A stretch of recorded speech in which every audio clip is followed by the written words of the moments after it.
Ever looked at your music setup and thought, I need more gear to make better music? I guess I can't really say that anymore, but I definitely used to think like that. I am still tempted by new gear, by more gear, by gear acquisition syndrome. But look, you've got to just stop, because here's the truth. The secret to making great music isn't in the tools you don't have. It's in the way you use the tools you already own. Think about it. How often do we scroll online, dreaming of the next synth, plugin, or piece of hardware, believing it will unlock some kind of magical creativity? But what if I told you that mastering the basics with what you already have can change everything? No tool, no matter how cool it looks, will do the work for you. It's all about mindset, practice, and really understanding what you already own. So today, I'm going to share 4 tips to maximize your current setup, resist the pull of gear acquisition syndrome, and transform the way you create music. Let's dive in.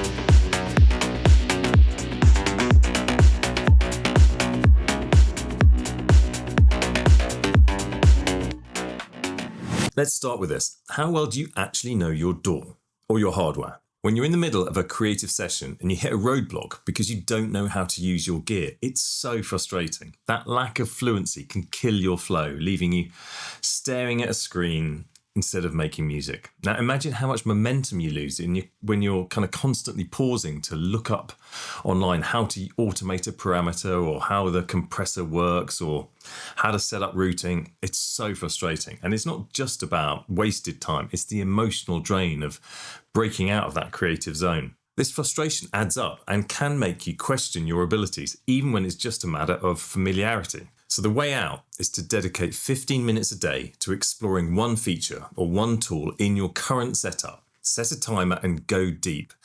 By the end of the week, you'll know that piece of gear or that piece of software like the back of your hand.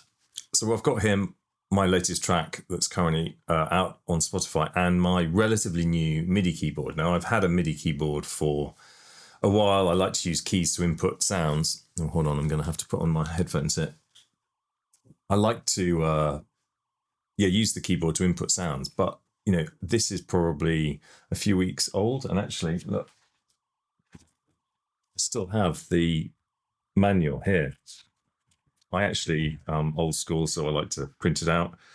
But I am going through. Look, I'm only about halfway through, trying to make sure that I really know how it works, because it's supposed to be an asset. It's supposed to help me.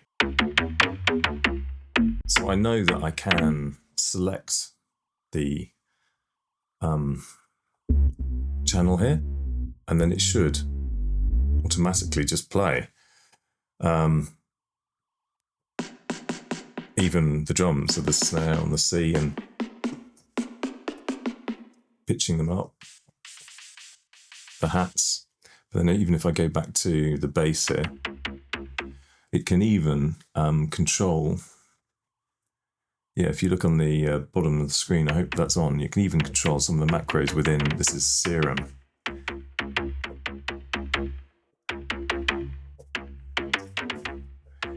Anyway, it's incredibly powerful. It can play, you can do the volumes, you can select, you can play the whole track, you can use it to play the transport, you can use it to capture MIDI, you can play drums in it, you can automate things. It's incredible, but there is a lot it can do, and you do need to read the manual, which is what I'm doing. Here's a fun fact. The greatest producers often created timeless hits with far less than what you have now. When you're surrounded, like I am, by endless options, hundreds of plugins, presets, and effects, it's easy to fall into decision paralysis. So instead of channeling your energy into crafting your track and making the melody and the drums and the groove, you actually waste hours just like auditioning sounds, tweaking settings, flicking through presets, and just hoping to stumble upon inspiration. It can be overwhelming, and before you know it, you're burnt out, or at least you've lost the creative spark and you just can't be bothered anymore, and you don't end up finishing anything. So the truth is, with these too many options, it actually dilutes your focus, leaving you with a collection of half-finished products and a lingering sense of dissatisfaction. And that's when you start thinking about, well, maybe more gear actually is the problem. If I just have this piece of gear, this will stop me getting stuck, and you end up in this vicious cycle. So my suggestion to you, tip 2, challenge yourself. Pick one synth, hardware or software, one plugin and one effect. Create an entire track just using those. You'll be amazed at how much this narrows your focus and ignites your creativity. What I like to do when I get a new piece of gear is I will just use that one piece of gear to make the whole track. Whether it's the synth, I'll use it to make the drums, I'll make the groove, I'll do the bass, I'll do the leads, I'll do everything. I'll try and make risers and FX, and it really helps you get to know a new piece of gear. I would thoroughly encourage you to do that next time you buy something. So my latest track here is quite a good example of using what you've got. When I first started writing this, I had just bought the new Moog Muse synthesizer, which is behind me here. So yes, I had just bought a very expensive piece of kit, and it made the bass line here. But actually, after that, I didn't use a piece of hardware. It was all done in Ableton. I put a kick to it, and I started doing some drums. The bass is using Serum. I've got some vocals here, which I got off Splice and chopped them up and processed them kind of to death. The lead lines are Serum, Serum, and Serum. And that's basically it. The reverbs, I've got Valhalla reverb. Yeah, Valhalla. Yeah, I do love that reverb. So this track was made 90% in the box in Ableton. I used one piece of gear that got me the inspiration for the groove, for the sound. But after that, it's mainly using samples. It's using a lot of Serum, which is probably my most used software, VST. And if you have that inspiration, it doesn't matter what gear you have, you just need to get the idea down and out there. And it's come together pretty well, to be honest.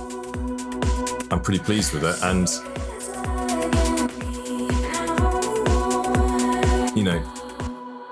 you wouldn't know that that was made with hardware or software. In fact, the audience, your listener, doesn't care. They don't care whether it's analog. They don't care whether it's digital. They just care, does it sound good? Does it sound professional? Does it take you on a journey when you're listening to the track? So I'm quite particular about keeping things really organised. You may not think so if you looked around.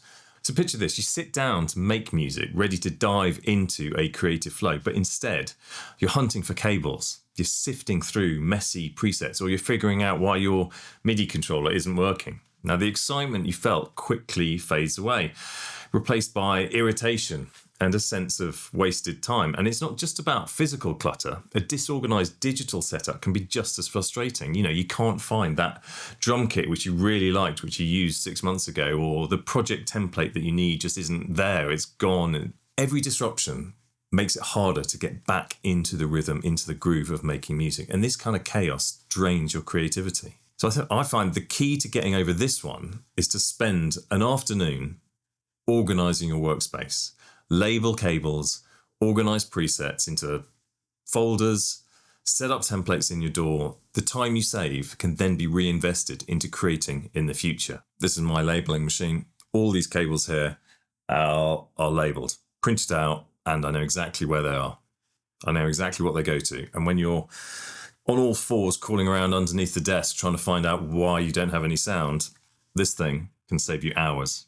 So if you look at my Ableton here, one of the things I really like about Ableton is a few things. These collections up here. So I have them organized into my favorite, in this case, synths. I've got sequencers and modulators.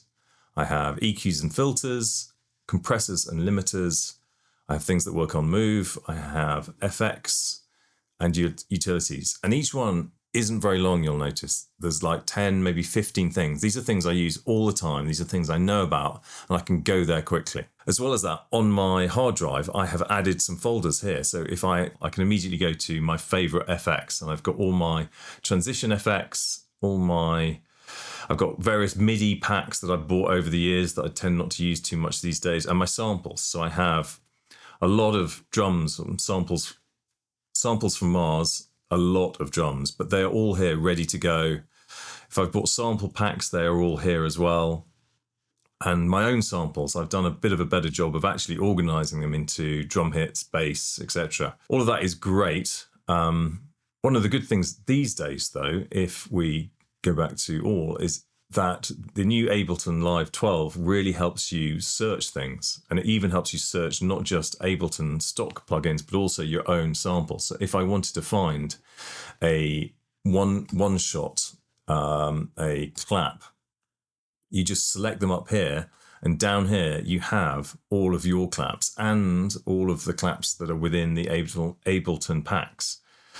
Now, this is still a long list, and I would then try and save these into my favorites folder, and then I can go into my samples, go into drum hits, go into claps, and I have my favorite claps, and it's not as long a list. But I would strongly encourage you to get used to how to use the filters on the new Ableton Live 12, and also sort out your samples, sort out your presets, sort out your plugins into folders and put them here on Ableton.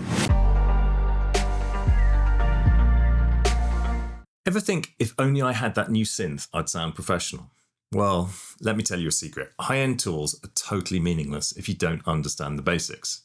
There's this illusion that upgrading your gear will instantly elevate your music, but the reality is far less glamorous.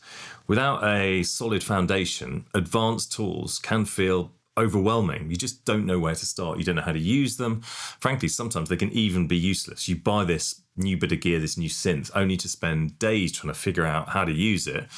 Meanwhile, you neglect the tools that you really know how to use. And so when you're trying to get that sound, you're playing with this new bit of hardware, which you don't know how to use, which you could get the idea out and down and out there into the world much faster.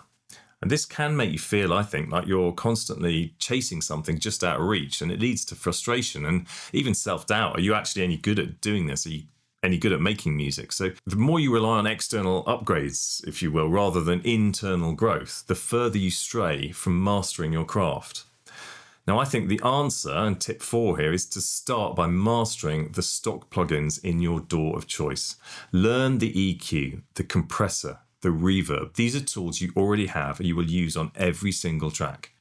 So for example, I use the Valhalla reverb on just about every single track multiple times. Now it does cost, I think it's $50, but it is so good. And it's literally, if you buy it and invest time understanding it, this is it here. So there aren't that many switches, but there are a whole load of modes. There are 3 different colors, 70s, 80s, and now. So this is the Valhalla vintage verb. And if you go into this presets, I mean, there are hundreds. There are different sized rooms. There are different designed for different instruments. You could go on just playing with the presets. But it's so good, and it can be used not just as a reverb. It really can be used as a sound design tool.